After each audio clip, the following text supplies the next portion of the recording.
My father came here with the family, 1946, and we opened up a fish and chip shop in Ultimo.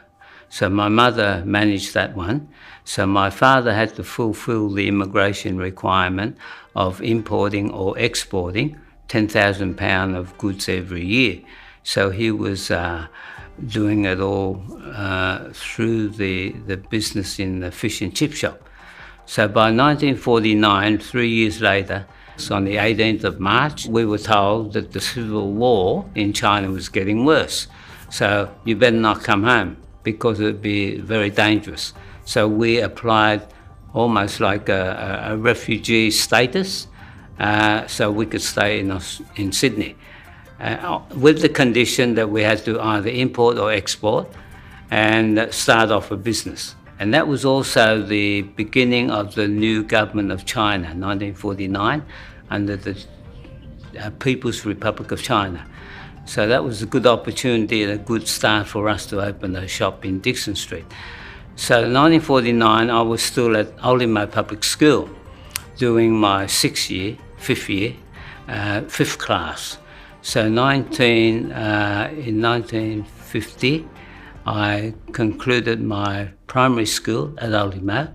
In 1951, I helped my father in the business in Dixon Street.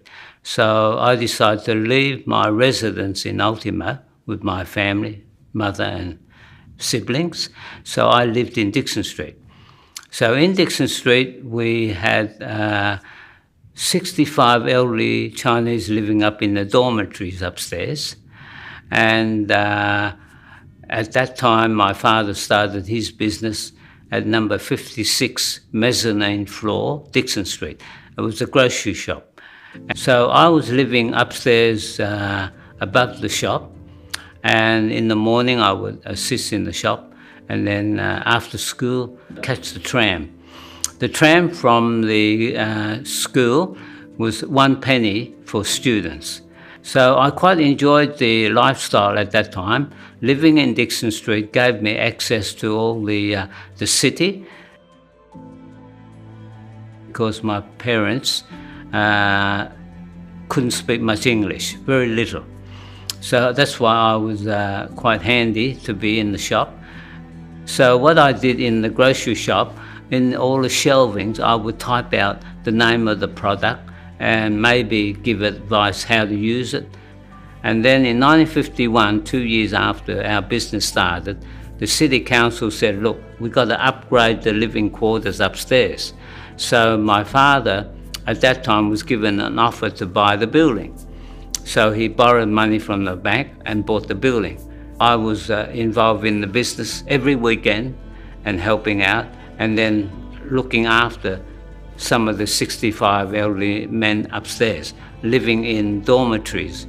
They call cubicles, 8 foot by 8 foot square, 13 foot high ceilings, so they're all self-dependent. We have one big common kitchen with 3 toilets and bathroom, and also the common kitchen with gas. There'd be 3 rings with each a gas meter attached to it. Because prior to putting the gas meter, they were using free gas and wasting a lot of gas and causing a lot of internal arguments. So my father put the gas ring so that they each have to put a penny. Probably 1/3 would be working and studying, and 2/3 would be retired. Now, at that time, in the 1940s, 50s, 60s, they were not eligible for Chinese welfare benefits. There was no such benefits for Asians or Chinese. And the Chinese had to rely on selling spring rolls out in the streets, in sporting venues. So that's how a lot of the Chinese survived. Of these 65 men, they came from a lot of country town, and a lot of them were barely living, just providing themselves to live. They couldn't afford any luxury. So that's where I got to respect a lot of the age, how they had to survive. And, you know, so my father thought, now, why should we collect high rent when when they can't afford it? And if I make more profit, I pay more tax. So I'm going to provide them with welfare. So we charge them low rent, 5 shilling a week, and then, you know, we're both happy. And they felt safer to live in Haymarket, in Campbell Street, in Dixon Street,